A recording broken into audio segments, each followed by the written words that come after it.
fellow YouTubers, this is YouTube Moses here for my Blu-ray review on Scott Pilgrim vs. the World. Scott Pilgrim vs. the World. I already said that. Anyways, the story is about a young man in Toronto, Canada named Scott Pilgrim who's dating a high schooler named Knives Chow who's Chinese. And then he finds his true love, whose name is Ramona Flowers, played by Mary Elizabeth Winstead, and he starts dating her. And when that happens, he finds out that he has to fight her 7 evil ex-boyfriends. And the whole story basically revolves around that. Now, going into the theater to watch it for the first time, I didn't know what to expect.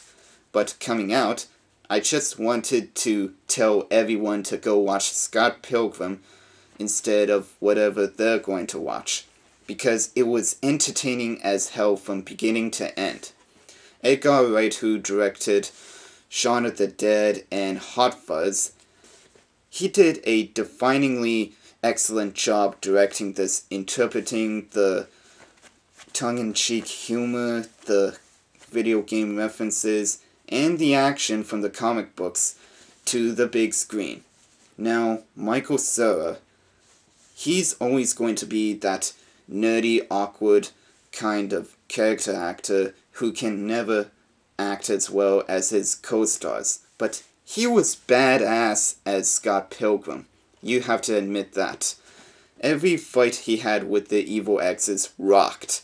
And watching this is kind of like something you would imagine if you played Mortal Kombat too long.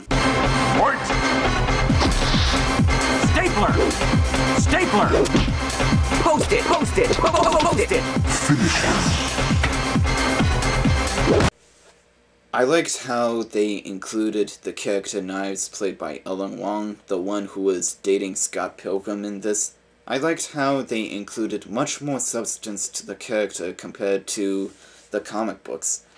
And one problem that I always find in a lot of movies where they include more than 2 bad guys is that they can never establish them right without forgetting about the other.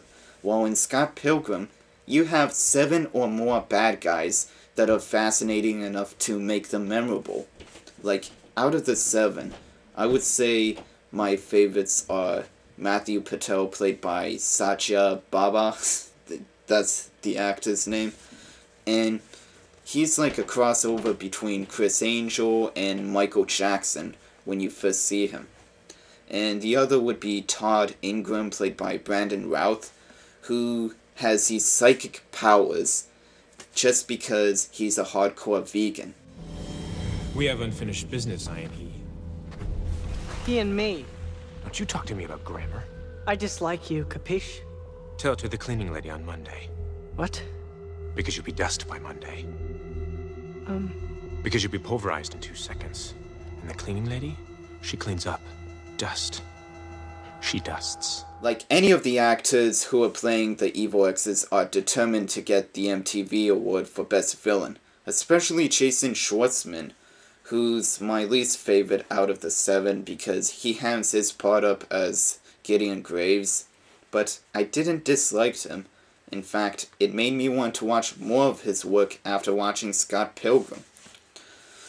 Now, a lot of the movie, how it was written, was incredible because they included a lot of the characters into it, along with the vibe and theme to it, even though it didn't follow directly and note by the comic books. But then again, what movie does?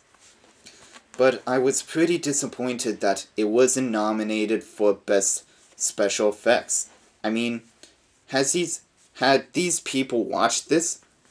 They utilized the visual effects really well, especially during the battle between Ramona Flowers and Roxy Richter.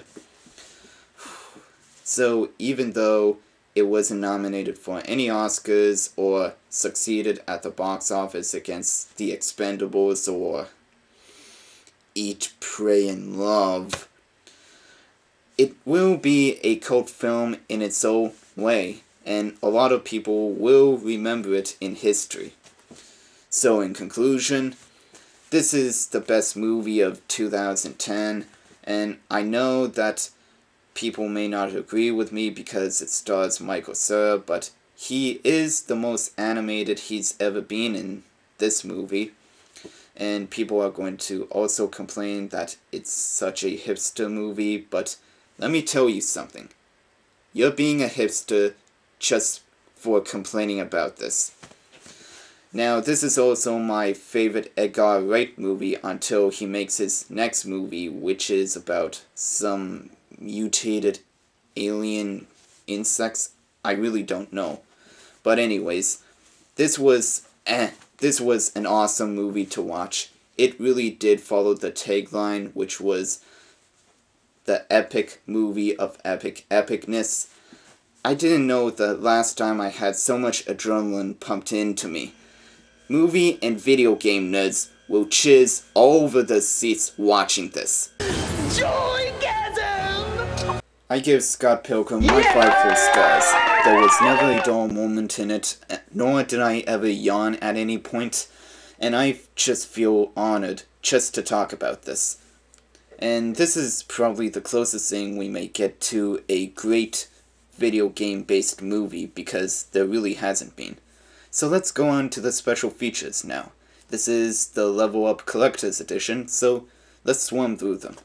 We have the Making of Scott Pilgrim vs. the World, You Too Can Be a Sex Bomb featurette, and music videos, alternative footage, visual effects, Adult Swim short Scott Pilgrim vs. the Animation, pre-production footage, deleted scenes, bloopers, and 4 commentary tracks, of which I've watched 3 of them. And there is a You Control storyboard picture, and you can also watch the movie while watching some special features. So that's all for my review. Rate, comment, and subscribe, and I'll be back later. Until then, this is Yuto Moses, signing out.